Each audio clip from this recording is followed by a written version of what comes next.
Seconds before the scalpel touched her skin, a child's trembling voice shattered the room. "Grandma, stop! I know the truth!"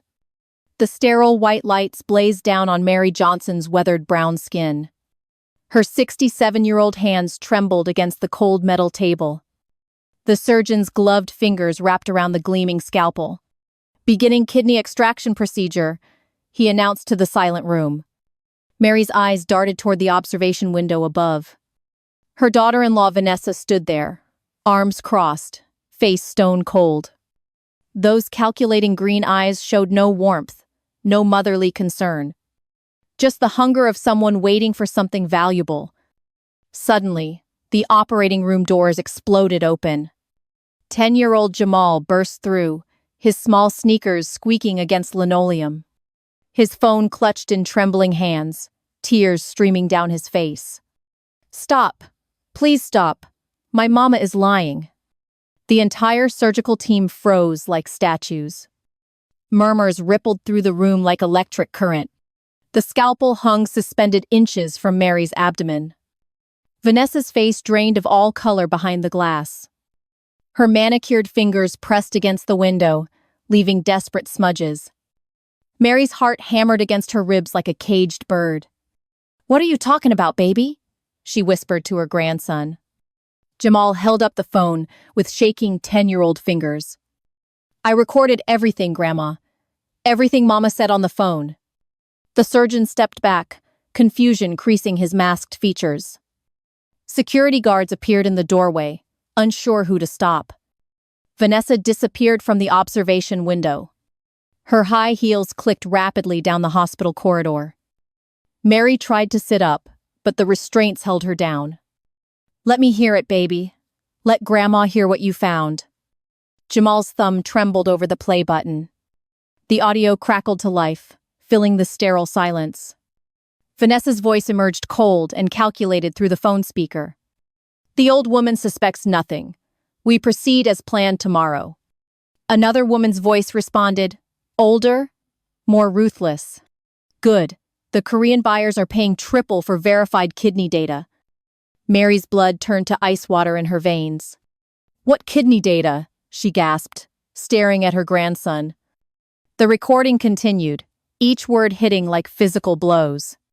"Marcus is responding perfectly to the experimental compounds," Vanessa's voice continued. "His kidney function is deteriorating exactly as the formula predicted." Mary's eldest son, Marcus, had been sick for months. Blood in his urine, constant fatigue, mysterious weakness. The doctors said only Mary's kidney could save him. Her daughter-in-law and mother-in-law insisted it was her motherly duty. But now the horrible truth crystallized in her mind. They had been poisoning Marcus with experimental drugs, using his failing kidneys as cover for their illegal operation. Her kidney donation was just data collection for foreign buyers. The recording played on, revealing the depths of their betrayal. "Once we harvest her kidney, we sell the compatibility data overseas. The old woman will be too weak to ask questions afterward." Mary felt sick, but not from the anesthesia. Her own family had been slowly murdering her son.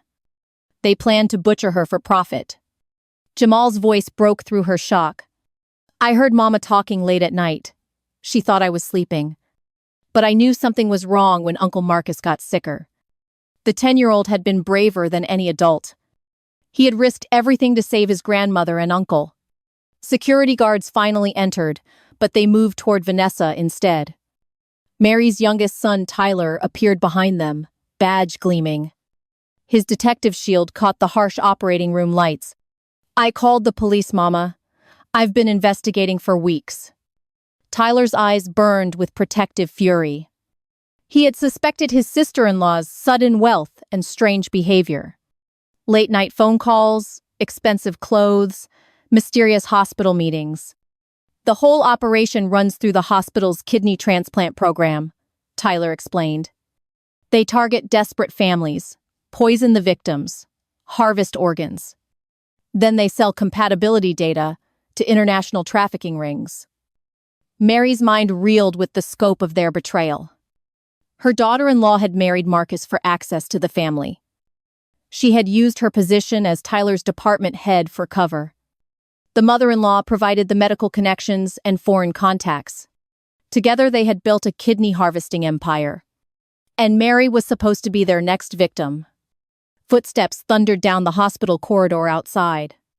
Police officers flooded the surgical wing. Vanessa's voice echoed from the hallway, sharp with panic. "You can't prove anything. I'm his wife. I love him." But Jamal's recording had captured everything. The experimental drugs, the foreign buyers, the data trafficking. Even conversations about previous victims and future targets. Mary looked at her brave grandson with tears streaming. This 10-year-old boy had saved her life. He had saved his uncle's life. He had exposed a conspiracy that reached international levels. The surgeon began removing Mary's 4 lines and restraints. "Ma'am, this procedure is canceled immediately," he announced officially. "We're contacting the medical board about this entire situation." Tyler knelt beside the operating table. His strong hands gently touched his mother's weathered fingers. "Mama, Marcus is going to be okay. We caught it in time. The doctors can flush the experimental drugs from his system. He'll need dialysis and recovery time, but he'll live." Mary squeezed her youngest son's hand with all her strength. Blood wasn't always family, she realized. Real family protected each other, sacrificed for each other truthfully. Real family didn't poison and betray for money. Jamal climbed onto the table beside her, still clutching his phone. "I was scared, Grandma, but I couldn't let them hurt you. Or hurt Uncle Marcus anymore." Mary wrapped her arms around her grandson's small shoulders. This child had more courage than grown adults. He had risked his mother's wrath to save his family. In the distance, handcuffs clicked around Vanessa's wrists. Her protests echoed through the hospital corridors. The mother-in-law's voice joined hers, equally desperate and angry. But justice was finally coming for their crimes. Mary closed her eyes and held her real family close. The scalpel lay forgotten on the surgical tray. Its blade would never touch her skin. Her grandson's courage had saved them all. 3 weeks before that operating table, Mary Johnson stirred grits in her tiny Chicago kitchen. The morning sun filtered through faded yellow curtains she had sewn herself decades ago. At 67, her hands still moved with the practiced grace of a lifetime cook. She hummed softly, the same spiritual her grandmother sang during the Great Depression.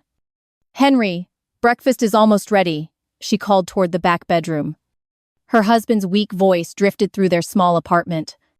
Henry had been bedridden for 10 long years after his construction accident. His disability checks barely covered rent in their South Side neighborhood. Mary had sold her beloved restaurant to pay his medical bills. That little soul food place had been her dream, her independence. Now, she survived on Social Security and her son's help. But she never complained, never showed the weight she carried. Her smile remained as warm as the cornbread cooling on the counter. The front door creaked open, and Marcus stumbled inside. Her 36-year-old eldest son looked terrible. Dark circles shadowed his once bright eyes like bruises. His brown skin appeared ashen, almost gray in the morning light. "Morning, Mama," Marcus whispered, collapsing into their worn kitchen chair. Mary's heart clenched seeing her strong boy so fragile. 6 months ago, Marcus had been robust, working construction like his father. Now he could barely walk up their apartment stairs. "Baby, you need to eat something," Mary urged gently. She placed a steaming plate before him with motherly precision. Marcus pushed the food around, his appetite completely gone. "The blood is getting worse, Mama. Dr. Williams wants more tests." Mary's hands trembled as she poured his orange juice. Her son was dying, and she felt helpless. The kitchen door opened again, bringing an Arctic chill. Vanessa swept in wearing an expensive gray business suit. Her perfectly styled hair and cold green eyes surveyed the humble kitchen. Marcus's wife had never fit into their working-class world. She was beautiful, but carried herself like royalty among peasants. "Marcus, we need to discuss your medical situation," Vanessa announced imperiously.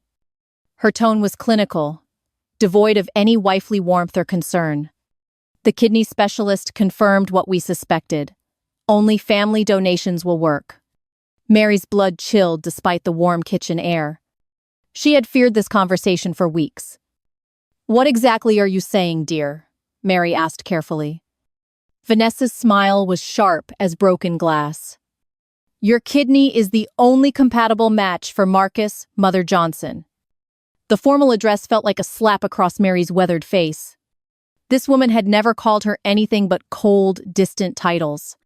"It's your duty as his mother to save your son." The words hung in the kitchen air like smoke. Mary felt the walls closing in around her. At 67, kidney surgery was dangerous, potentially fatal. But Marcus was her firstborn, her precious boy. The front door opened again, and Eric rushed inside.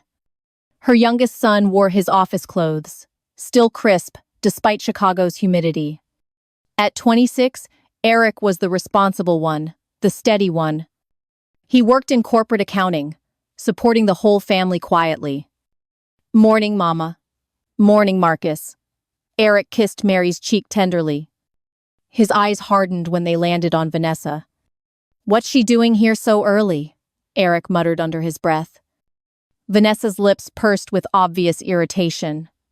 She supervised Eric at their downtown office building. Their professional relationship was tense, filled with unspoken conflicts. "I was explaining the kidney situation to Mother Johnson," Vanessa replied icily. Eric's protective instincts flared like a match strike. "Mama, you don't have to do anything you're not comfortable with. Marcus needs treatment, but there might be other options available." Vanessa's green eyes flashed with sudden anger. "Other options? Your brother is dying, Eric. Time is running out. Only Mary's kidney can save him. It's her maternal responsibility." Mary watched this exchange with growing unease in her stomach. Something felt wrong about Vanessa's desperation, her cold calculation. Why was this woman so insistent on Mary's specific kidney? Why not explore every medical alternative first? "I need time to think and pray about this," Mary said softly. Vanessa's mask slipped for just one moment. Pure frustration flashed across her beautiful features. "Time is a luxury Marcus doesn't have, Mother Johnson. Every day you hesitate brings him closer to death." The guilt hit Mary like a physical blow. Her son was suffering while she worried about her own safety. What kind of mother was she? But something in Vanessa's eyes still troubled her deeply. That afternoon, Mary sat beside Henry's hospital bed. Her husband's gentle brown eyes studied her worried face. "Something's eating at you, sugar. What's wrong?" Mary held his weathered hand, drawing strength from his touch. "Vanessa wants me to give Marcus my kidney." Henry was quiet for a long moment. "And you're scared," he said simply, without judgment. "I'm terrified, Henry, but he's my baby. If Marcus needs my kidney, how can I refuse?" Henry squeezed her fingers with his remaining strength. "Mary, you raised that boy with love and sacrifice, but you don't owe anyone your life. Something doesn't feel right about this whole situation." Mary's instincts had been whispering the same warnings. That evening, she returned home to find Marcus vomiting blood. Vanessa hovered over him with strange, intense focus. She was taking notes in a small black leather notebook. "What are you writing?" Mary asked suspiciously. Vanessa snapped the notebook shut immediately. "Just tracking his symptoms for the doctors." But Mary caught a glimpse of numbers, measurements, clinical observations. Why would a wife document her husband's suffering so coldly? That night, Mary heard hushed phone conversations through the walls. Vanessa's voice carried clearly in the thin-walled apartment. "The subject is responding as predicted. We proceed with phase 3. The donor is agreeable. Surgery scheduled for next week." Mary's heart hammered against her ribs. Subject? Donor? What kind of language was that? She pressed her ear closer to the wall. "The Korean buyers confirmed payment. Triple rate for verified data. Make sure the old woman doesn't suspect anything unusual. Mary stumbled backward, her mind reeling with horrifying possibilities. Korean buyers? Payment? Data? What had Marcus gotten himself involved in? Or worse, what had Vanessa involved him in? The next morning brought new horrors. She found strange pills in Marcus's jacket pocket. The labels were in a foreign language she couldn't read. When she confronted Vanessa, the woman's explanation sounded rehearsed. Experimental treatments from overseas. They're helping him tremendously. But Marcus looked worse every single day. Mary realized with growing terror that something was very wrong. Her maternal instincts screamed that her family was in danger. But she didn't know who to trust or where to turn. Mary lay awake at 2 a.m., staring at water stains on her bedroom ceiling. Henry's labored breathing filled the darkness beside her. Through their thin apartment walls, hushed voices drifted from the living room. Vanessa was making another late-night phone call. Mary slipped out of bed, her bare feet silent on cold linoleum. She pressed her ear against the bedroom door, heart hammering wildly. "The data will be ready once the kidney is out," Vanessa whispered coldly. Korean buyers confirmed the wire transfer. $3 million for verified compatibility results. Mary's knees nearly buckled beneath her trembling body. $3 million?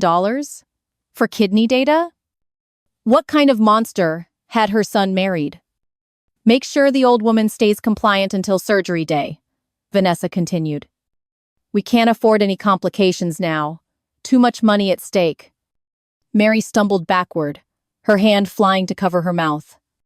They were planning to harvest her kidney for profit. Her own family was treating her like livestock.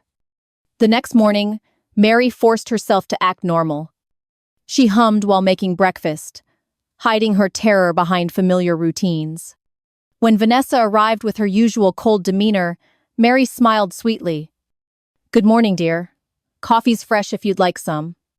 Vanessa's green eyes studied Mary with suspicious calculation. "You seem unusually cheerful today, Mother Johnson." Mary's acting skills were rusty, but determined. "Just grateful my boy will be healthy soon."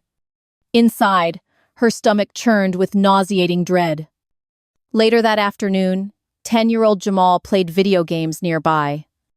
His small fingers worked the controller while his ears absorbed everything.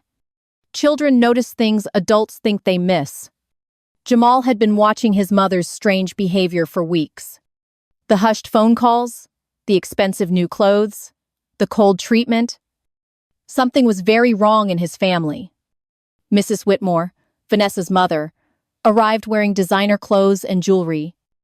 The elderly woman's smile was as fake as her bleached teeth. "Mary, darling, we need to finalize the surgery arrangements." Her voice dripped with false sweetness and hidden malice. Jamal pretended to focus on his game, but his ears perked up. "The hospital requires final consent forms by tomorrow," Mrs. Whitmore continued. "After that, there's no backing out of your maternal responsibility." Mary nodded meekly, playing the role of compliant grandmother. "Of course, whatever Marcus needs." But her eyes were sharp, watching every micro-expression. Mrs. Whitmore and Vanessa exchanged a meaningful look. "Jamal, go play in your room," Vanessa ordered sharply. The little boy gathered his game console slowly. His mother's tone always frightened him when it turned cold. But instead of going to his room, Jamal hid behind the hallway corner. His small phone was already recording, capturing every whispered word. "Phase 3 is complete," Mrs. Whitmore said quietly. "The experimental compounds have destroyed his kidney function perfectly. No one will suspect poisoning when the old woman donates." Mary's blood turned to ice water in her veins. They had been poisoning Marcus deliberately. Her precious son was dying because of his own wife's greed. "The sole buyers want full genetic compatibility data," Vanessa whispered. "They're building a database for targeted organ harvesting. Mary's kidney will provide the missing genetic markers they need." Jamal's small hands shook as he held the recording phone. His own mother was talking about hurting Grandma Mary, the woman who baked him cookies and told him bedtime stories. Tears rolled down his 10-year-old cheeks silently. "What about afterward?" Mrs. Whitmore asked with clinical coldness. "The old woman will be too weak to ask questions. And if she recovers enough to become suspicious?" Vanessa's laugh was sharp as broken glass. "Kidney donors often develop complications. Medical accidents happen frequently." Mary gripped the doorframe to keep from collapsing. They planned to kill her after stealing her kidney. Her own daughter-in-law was planning her murder. Meanwhile, Eric was conducting his own investigation downtown. He had taken vacation days to follow Vanessa secretly. His sister-in-law's expensive lifestyle had always puzzled him. Her salary couldn't afford designer clothes and luxury cars. From his parked car, Eric watched Vanessa enter a seedy warehouse. 3 men, in expensive suits, waited inside the shadows. Eric snapped photos with his phone camera carefully. One man handed Vanessa a thick manila envelope. She counted cash inside with practiced efficiency. Another man showed her photographs of kidneys and medical charts. Eric's detective instincts screamed that this was illegal. His mother was walking into a trap. That evening, Mary decided to confront the danger directly. She waited until Marcus was sleeping peacefully. Vanessa sat at their kitchen table, typing on her laptop. "We need to talk, dear," Mary said with false calmness. Vanessa's fingers stopped moving across the keyboard. "About what, Mother Johnson?" Mary sat down, studying her daughter-in-law's beautiful, cold face. "About this kidney donation. I'm having second thoughts." Vanessa's green eyes hardened like emeralds. "Second thoughts? Marcus is dying, and you're being selfish?" Mary kept her voice steady despite her racing heart. "Maybe we should explore other medical options first. Get second opinions from different doctors." Vanessa slammed the laptop shut with sharp finality. "There are no other options, Mary. Only you can save him. Family duty isn't optional. It's an obligation." The mask was slipping from Vanessa's beautiful face. Her true nature showed through the cracks. "Some mothers would do anything for their children," Vanessa continued coldly. "But I suppose not all mothers are truly devoted." Mary felt the verbal manipulation like physical blows. This woman was expertly pushing every maternal guilt button. "Of course I'm devoted to Marcus. He's my baby. I just want to make sure we're doing everything right." Vanessa leaned forward with predatory intensity. "The surgery is scheduled for Monday. Don't disappoint your son. Don't let him die because of your cowardice." Mary nodded meekly, but her mind was racing. She had 3 days to figure out how to save her family. 3 days to expose this deadly conspiracy. 3 days to stay alive. In his bedroom, Jamal clutched his phone with the damning recordings. He had captured his mother and grandmother planning terrible crimes. Tomorrow, he would find a way to warn Grandma Mary, even if it meant betraying his own mother. Eric sat in his car outside the warehouse, making phone calls. He had contacts in the police department from his accounting work. Someone needed to investigate Vanessa's mysterious cash payments. His mother's life depended on uncovering the truth quickly. The 3 family members went to sleep that night with heavy hearts, each carrying secrets that could destroy or save them all. Monday morning was approaching like an executioner's deadline, and none of them knew who they could really trust. Sunday evening arrived like a death sentence. Mary stood in the hospital corridor, staring at Marcus through the glass window. Her eldest son lay connected to machines, his body failing rapidly. At 36, he looked like an old man dying slowly. The kidney failure had accelerated over the past week dramatically. Every day brought new complications, more blood, deeper weakness. Mary pressed her palm against the cold hospital glass. Tomorrow morning, surgeons would cut into her 67-year-old body. They would take her kidney to save her dying son. But the recordings Jamal had captured whispered different truths. Marcus stirred on the hospital bed, sensing her presence nearby. His once strong brown eyes opened, cloudy with pain and medication. "Mama?" he whispered, his voice barely audible through the glass. Mary pushed open the heavy door, her heart breaking completely. Marcus tried to smile, but the effort exhausted him. "I'm scared, Mama. The doctors say I might not make it." Mary sat beside his bed, taking his cold hand gently. Her son's fingers felt like ice against her weathered palm. "Don't talk like that, baby. You're going to be fine." But doubt gnawed at her maternal confidence like acid. Was she looking at her poisoned son or willing victim? "Mom, please don't let me die," Marcus begged weakly. Tears rolled down his gaunt cheeks onto the sterile pillow. "I know the surgery is dangerous for you, but I'm desperate. I can't leave Jamal without a father. He needs me." Mary's resolve crumbled under his desperate pleading. This was her firstborn, her precious baby boy. How could any mother refuse such heartbreaking requests? "I'm going to save you, Marcus. That's what mothers do."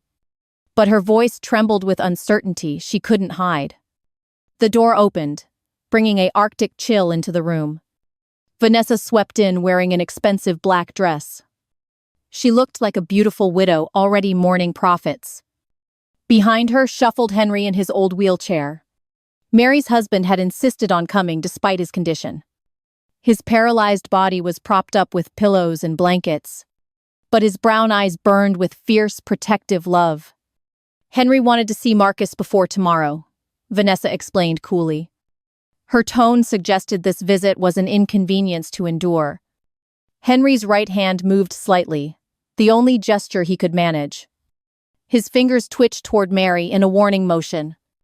After 10 years of marriage communication, Mary understood perfectly. Henry was trying to tell her something was wrong. Little Jamal appeared in the doorway, clutching his phone tightly. The 10-year-old had been unusually quiet all weekend. His young mind struggled with the terrible secrets he carried. "Daddy, are you going to be okay?" Jamal whispered. Marcus reached toward his son with trembling fingers. "I will be, buddy.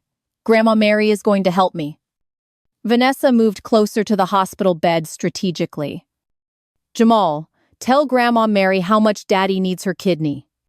The manipulation was subtle but devastatingly effective. Using an innocent child as emotional weapon against Mary. "Grandma, don't you want Daddy to live?"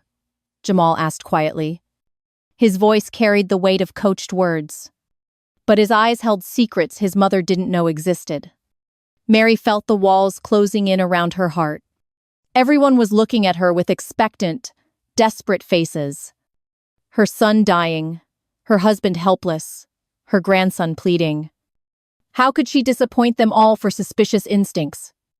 "Of course I want Daddy to live, sweetheart," Mary whispered. "Grandma would do anything to save your father." Vanessa's smile was sharp with hidden satisfaction. The emotional manipulation was working perfectly according to plan. "The surgery is scheduled for 6 a.m. tomorrow," Vanessa announced. "We should let Marcus rest now. Big day ahead." Mary kissed her son's forehead, tasting salt from tears. His skin felt hot and clammy against her lips. "I love you, baby. Sleep well tonight." Marcus squeezed her hand with his remaining strength. "I love you too, Mama. Thank you for saving me." The words should have filled her with maternal pride. Instead, they felt like nails in her coffin. That night, Mary sat awake by her bedroom window. Chicago's city lights twinkled like distant stars below. Henry slept fitfully beside her, medications keeping pain manageable. But Mary's mind raced with terrifying possibilities. "Am I saving my son or killing myself for lies?" she whispered. The question hung in the darkness without answers. Every maternal instinct screamed to save Marcus immediately. But every survival instinct warned of deadly deception. Jamal's recordings played on repeat in her memory. $3 million for kidney compatibility data. Korean buyers building organ harvesting databases. Her own daughter-in-law planning her potential murder. Mary pulled her worn bathrobe tighter against Chicago's cold. At 67, she had lived through segregation, poverty, heartbreak. She had survived her husband's accident and disability. She had sacrificed her restaurant dreams for family needs. But tomorrow might be her final sacrifice. In the next room, she heard Jamal crying softly. The 10-year-old was carrying secrets too heavy for shoulders. He knew his mother was planning terrible crimes. He knew his beloved grandmother was walking into danger. Mary stood up, her joints protesting the sudden movement. She walked quietly to Jamal's bedroom door. The little boy sat on his bed, phone clutched desperately. "Can't sleep either, baby?" Mary asked gently. Jamal looked up with tears streaming down his face. "Grandma Mary, I need to tell you something important." His voice carried the weight of adult knowledge. Mary sat on his small bed, sensing crucial truth. "What is it, sweetheart? You can tell Grandma anything." Jamal's small hands trembled as he held his phone. "I recorded Mama talking about bad things. Really bad things." Mary's heart stopped beating for several seconds. "What kind of bad things, baby?" Jamal pressed play on his phone with shaking fingers. Vanessa's cold voice filled the small bedroom space. "The data will be ready once the kidney is out. Korean buyers confirmed the wire transfer. $3 million. Mary listened to her own death sentence being planned. Every word confirmed her worst maternal fears. "Mama and Grandma Whitmore are hurting Daddy with poison medicine," Jamal whispered. "They want to hurt you too, Grandma Mary. But I won't let them. I love you too much." Mary wrapped her arms around her brave grandson tightly. This 10-year-old boy had risked everything to protect her. He had chosen love over blood loyalty. "Thank you for being so brave, baby. You saved Grandma's life. Tomorrow's surgery would not happen as planned. Tomorrow would bring justice instead of murder. Tomorrow would prove that family isn't always about blood. Sometimes family is about who fights to protect you." Monday morning arrived, gray and cold across Chicago's skyline. Mary sat at her kitchen table, staring at untouched coffee. In 3 hours, she was supposed to report for surgery. But Jamal's recordings had changed everything last night. The front door burst open, and Eric rushed inside. Her youngest son's face was etched with desperate concern. "Mama, we need to talk before you go anywhere today." Behind him appeared little Jamal, clutching his phone tightly. The 10-year-old's eyes were red from crying and sleepless nights. "Uncle Eric, I need to show you something important," Jamal whispered. Eric knelt down to his nephew's eye level immediately. "What is it, buddy? You look scared." Jamal's small hands trembled as he held his phone. "Grandma's not safe. Daddy's not sick the way they say." Eric's protective instincts flared like wildfire in his chest. "What do you mean, Jamal? Tell Uncle Eric everything." The little boy pressed play on his recorded conversations. Vanessa's cold voice filled their modest kitchen space. "The experimental compounds have destroyed his kidney function perfectly. No one will suspect poisoning when the old woman donates." Eric's face drained of all color as understanding dawned. His sister-in-law was poisoning Marcus for profit. His mother was walking into a death trap. "Jesus Christ," Eric muttered under his breath. Mary watched her youngest son's expression transform from confusion to fury. "How long have you been recording these conversations?" Eric asked Jamal. 2 weeks. Mama thought I was sleeping upstairs. But I knew something bad was happening to Daddy." Eric stood up, his jaw clenched with determined rage. "Mama, you're not going to that hospital today. We're calling the police right now." Mary shook her head, fear clouding her maternal judgment. "Eric, what if we're wrong? What if Marcus really dies? I can't live with myself if I let him go." Eric pulled up a chair beside his mother. His brown eyes burned with protective love and fierce determination. "Mama, they've been poisoning Marcus to create kidney failure. Your donation won't save him. It will kill you both." The kitchen fell silent except for Chicago traffic outside. Mary's mind struggled to accept such devastating betrayal. Her own daughter-in-law planning her murder for money. We need more evidence before we involve police, Eric said grimly. Recordings might not be enough without physical proof. Jamal tugged on his uncle's sleeve urgently. Uncle Eric, Mama keeps papers in her office downtown. Important papers she locks in a special drawer. Eric's investigative mind began forming a dangerous plan. Buddy, do you know where your mama keeps keys? Jamal nodded, his young face serious with purpose. She hides them in her jewelry box at home. Eric checked his watch with military precision. Vanessa's at the hospital preparing for Mama's surgery. We have maybe 2 hours to find evidence. Mary stood up, surprising both males with sudden steel. I'm coming with you. It's my life at stake. Eric started to protest, but Mary's expression stopped him. This 67-year-old woman had survived decades of hardship. She wasn't about to hide while others fought her battles. All right, Mama, but we do this smart and careful. 1 hour later, they stood outside Vanessa's luxury apartment building. Eric had picked the lock with skills from his college days. The expensive penthouse was cold and sterile like its owner. No family photos, no warmth, just calculated perfection. Jamal led them to his mother's bedroom quietly. The jewelry box sat on an antique mahogany dresser. Inside, among expensive rings and necklaces, were office keys. Got them, Eric whispered, pocketing the metal rings. They drove downtown to Vanessa's corporate office building. Eric's security badge granted them weekend access easily. The 23rd floor was empty, except for cleaning crews. Vanessa's corner office overlooked Lake Michigan majestically. Behind her executive desk sat a locked filing cabinet. Eric tried 3 keys before finding the right match.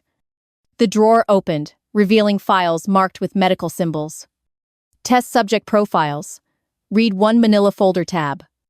Inside were photographs and medical charts of kidney patients. Marcus's photo stared back at them from page 1. Subject 347. Male, age 36. African-American descent. Compound V, 28, administered over 6-month period successfully.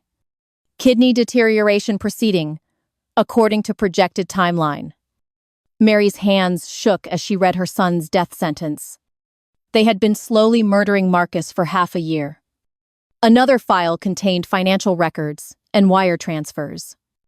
$3 million from Seoul Medical Research Corporation. Payment for verified genetic compatibility data and organ samples.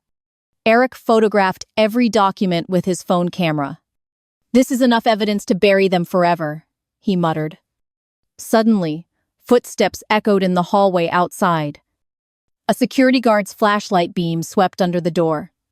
Someone's in there, a gruff voice announced loudly. Eric grabbed the files and shoved them into Mary's purse. Fire escape, he whispered, pointing toward the window.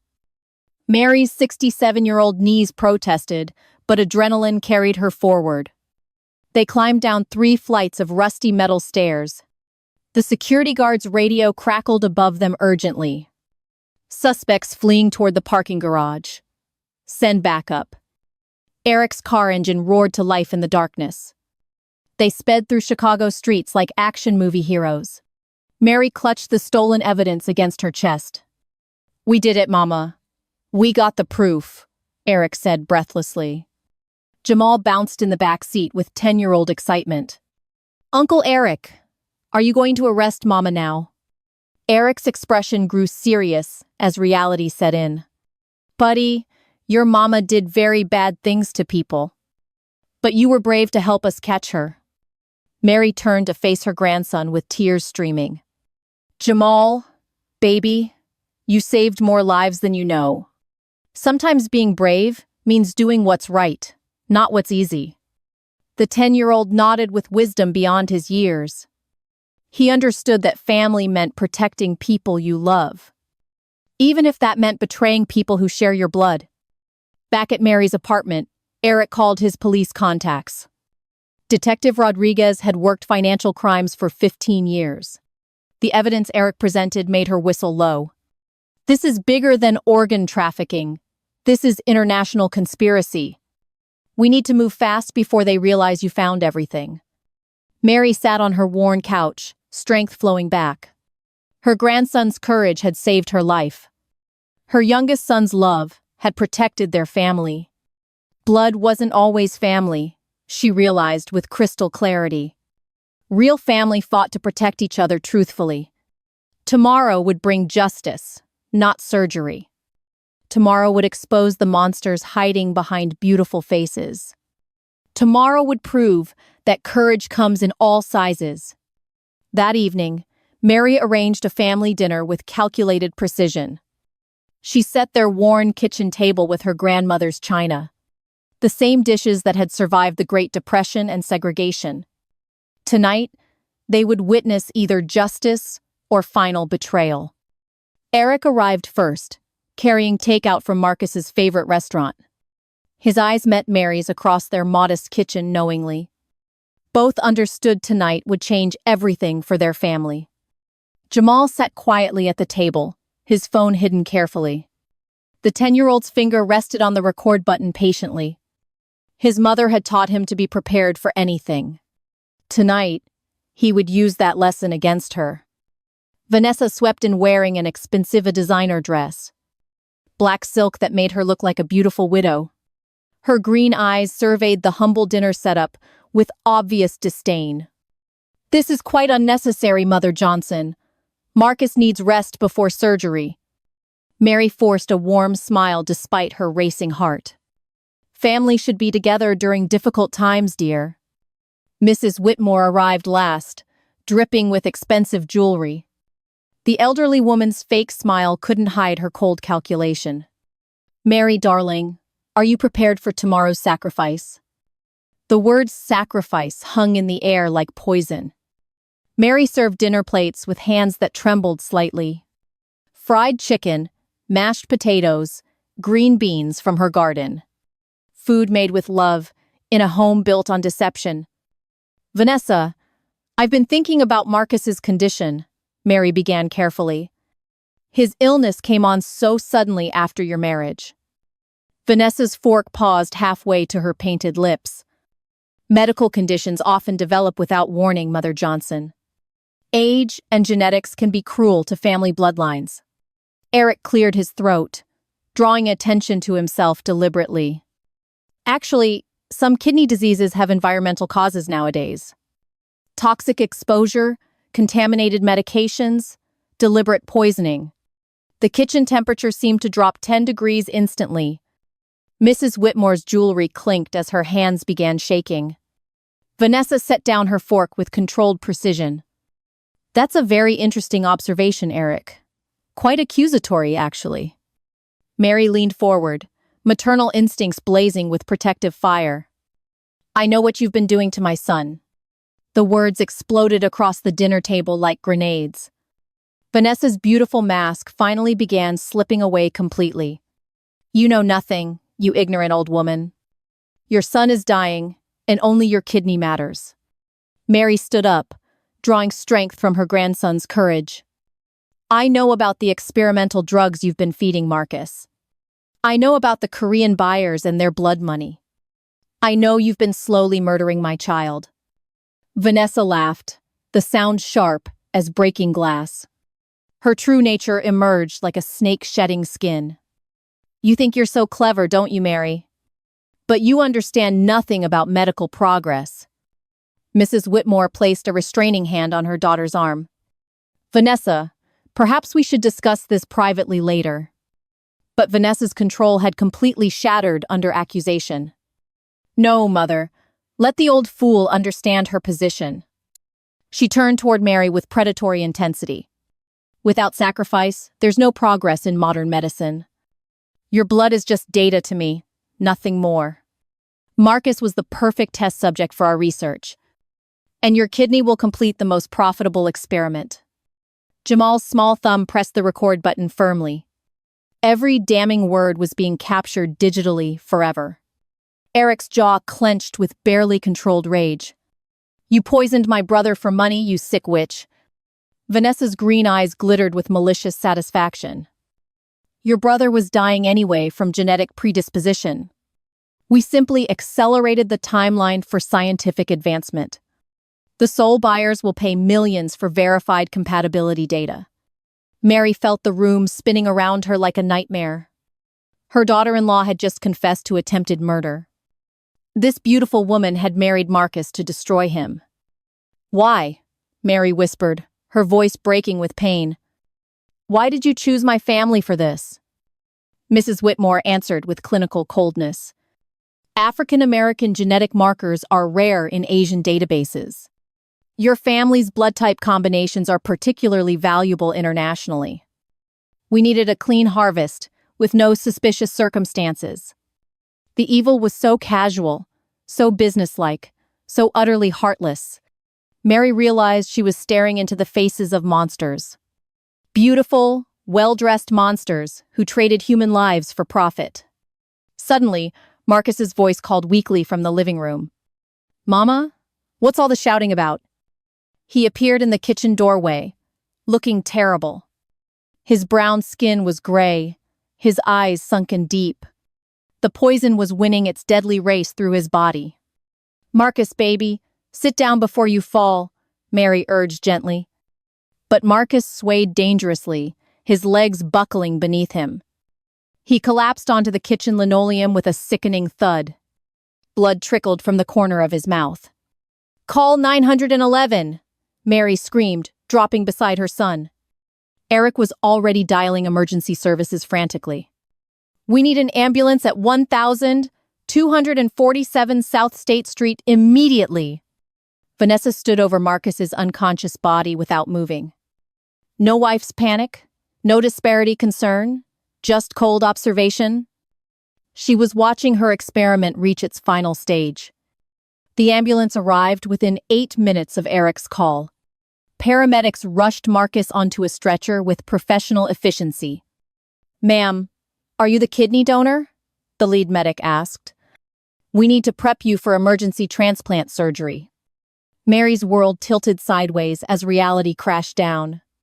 This was it, the moment of ultimate decision.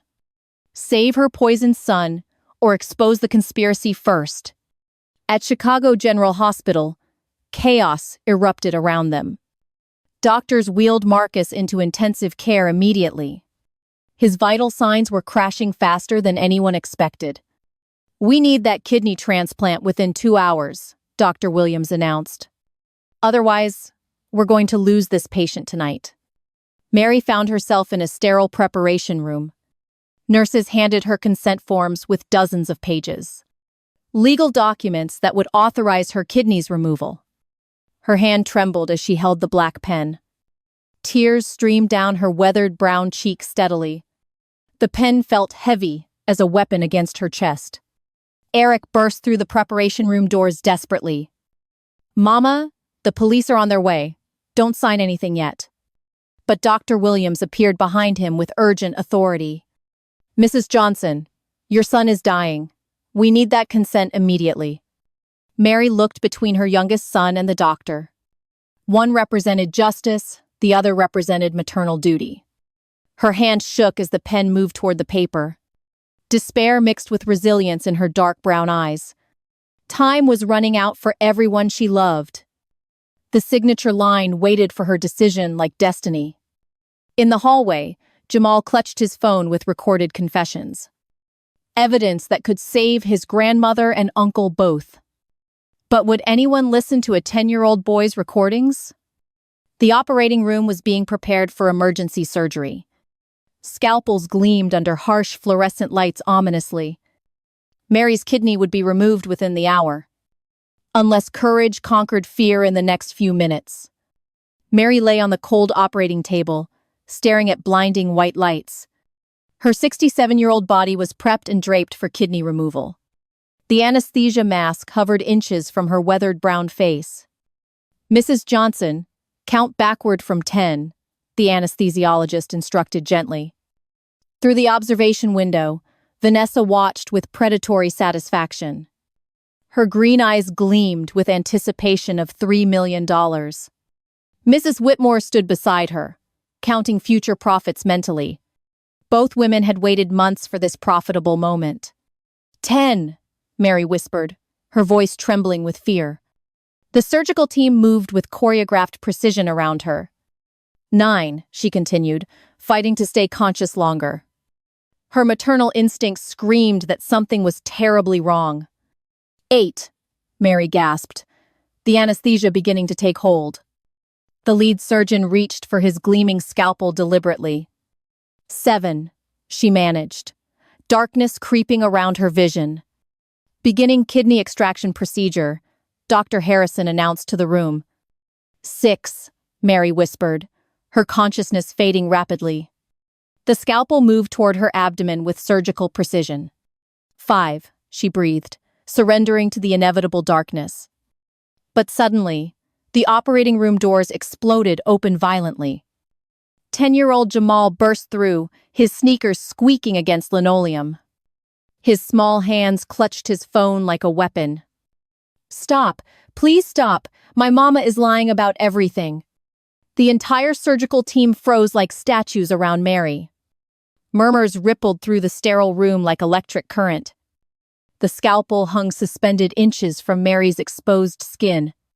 Security, Dr. Harrison called out, confusion creasing his features. But Jamal's desperate voice cut through the medical chaos. My grandma didn't need to give her kidney. Mama poisoned Daddy. Behind the observation window, Vanessa's face drained completely white. Her manicured fingers pressed against the glass desperately. Mrs. Whitmore stepped backward, panic replacing her cold confidence. I recorded everything, Jamal shouted, holding his phone high. My mama and grandma are bad people hurting everyone. Eric appeared behind his nephew, badge gleaming under lights. His detective credentials commanded immediate respect from security. Let the boy speak. He has evidence of serious crimes. Dr. Harrison stepped back, lowering his scalpel with uncertainty. What kind of evidence, son? This is highly irregular. Jamal's thumb trembled over the play button courageously. They've been making Daddy sick with poison medicine for months. The audio crackled to life, filling the silent room. Vanessa's recorded voice emerged cold and calculating through speakers. The experimental compounds have destroyed his kidney function perfectly. No one will suspect poisoning when the old woman donates. Gasps echoed through the operating room like thunder. The surgical team exchanged shocked glances of disbelief. Korean buyers confirmed the wire transfer, $3 million for data. Mrs. Whitmore's voice joined the damning recording clearly. The old woman will be too weak to ask questions. Mary's eyes fluttered open as anesthesia began wearing off. She could hear the voices condemning her daughter-in-law. Without sacrifice, there's no progress. Your blood is data. Vanessa's most damning confession played for everyone present. Dr. Harrison removed his surgical mask with trembling hands. Stop all procedures immediately. Call hospital security and administration. This patient is not consenting to surgery under false pretenses. Behind the glass, Vanessa disappeared from the observation window. Her high heels clicked rapidly down the corridor outside. Mrs. Whitmore followed, both women fleeing toward the exits. Eric was already on his radio, calling for backup. All units, suspects fleeing Chicago General Hospital main lobby. 2 women, armed and extremely dangerous. Detain immediately.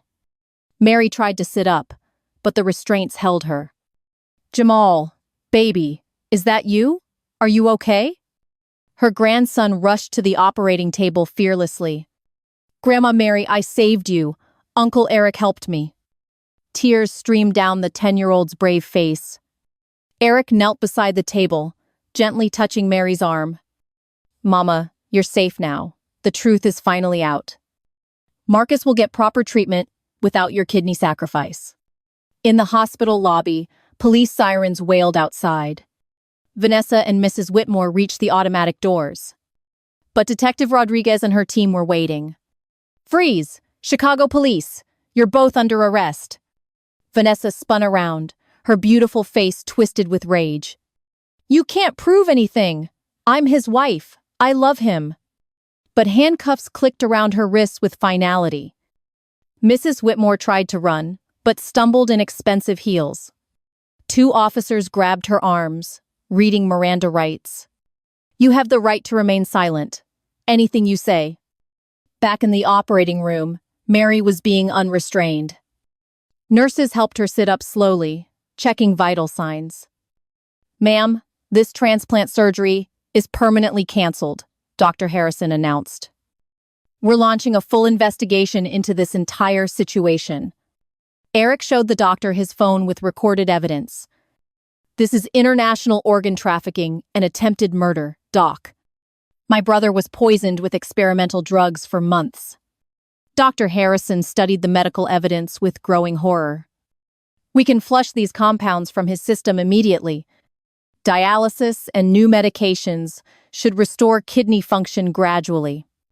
Mary looked at her brave grandson with overwhelming pride. This 10-year-old boy had saved her life. He had exposed an international conspiracy of evil. "Jamal, you were braver than any grown man today. You chose what was right over what was easy." The little boy climbed onto the operating table beside her. "I couldn't let them hurt you, Grandma Mary. Or hurt Daddy anymore with poison medicine." Eric wrapped his arms around both of them tightly. "Mama, we're going to be okay now. All of us. Marcus will recover, and the criminals are behind bars." In the intensive care unit, Marcus stirred consciousness. The poison was finally being flushed from his system. Color was returning to his gaunt brown face slowly. "Where's Vanessa?" he asked weakly, looking around confused. "She's gone, brother," Eric explained gently but firmly. "And she's never coming back to hurt anyone again." Mary held her eldest son's hand with maternal tenderness. "You're going to get better, baby. Real medicine this time." Marcus squeezed her fingers with returning strength gradually. "Mama, I'm sorry you almost had to give your kidney. I never wanted you to sacrifice yourself for me." Mary smiled through tears of relief and justice. "That's what real mothers do, son. We protect our babies. But we also protect ourselves from people who pretend." 3 months later, the trial made international headlines. Vanessa and Mrs. Whitmore received life sentences without parole. The Korean buyers were extradited and prosecuted overseas. Eric was promoted to department head, replacing his criminal sister-in-law. Marcus returned to work, healthy and stronger than ever. Most importantly, Mary learned that blood isn't always family. Real family fights to protect each other truthfully. Real family chooses love over lies every single time. 6 months after that terrifying operating room rescue, Chicago bloomed with spring. Mary Johnson sat on her small apartment balcony, watching sunrise paint the sky. At 67, she felt more alive than she had in decades. The woman who almost lost everything had found herself instead. Her weathered hands held a steaming cup of coffee peacefully. No longer did she wake up fearing for her life. No longer did she question every conversation around her. The nightmare of betrayal had ended with justice and healing. Inside their modest apartment, Henry stirred in his hospital bed. Her husband's condition remained unchanged, but his spirit had lifted. "Morning, sugar," he called out with genuine warmth. "You're up early again. Can't sleep?" Mary smiled, the expression reaching her dark brown eyes fully. "Just appreciating being alive to see another sunrise, Henry. After everything we've been through, every day feels precious." Henry's gentle laugh filled their small bedroom space. He understood exactly what she meant about precious time. The front door opened, and Marcus walked inside confidently. Her eldest son looked healthier than he had in years. The poison was completely gone from his strong body. Regular dialysis sessions had restored his kidney function gradually.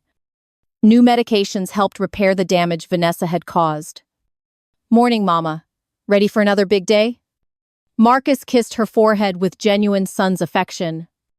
Their relationship had deepened after surviving the deadly conspiracy. "I'm ready for whatever comes, baby. We're survivors." Mary's voice carried strength that hadn't existed 6 months ago. Eric arrived next, wearing his new department head suit. Her youngest son had been promoted immediately after Vanessa's arrest. His accounting firm needed ethical leadership after the scandal. "The restaurant inspectors are coming at 10, Eric announced proudly. "Everything looks perfect for your grand opening next week." Mary's eyes sparkled with long, dormant entrepreneurial excitement. She was reopening her dream restaurant after 20 years. This time, it would be built on truth and family love. Little Jamal bounded through the door with 10-year-old energy. The boy who had saved them all carried himself differently now. His shoulders were straighter, his smile more confident than before. "Grandma Mary, I made you something special at school yesterday." He produced a hand-drawn certificate with colorful crayon letters. "World's Bravest Grandma Award. From your hero grandson, Jamal." Mary's heart swelled with overwhelming pride and maternal love. This precious child had shown more courage than most adults. "Thank you, baby, but you're the real hero here. You saved our whole family with your brave heart." Jamal beamed with the recognition he truly deserved. His teacher had nominated him for a City Youth Courage Award. The story of his recordings had made local news headlines.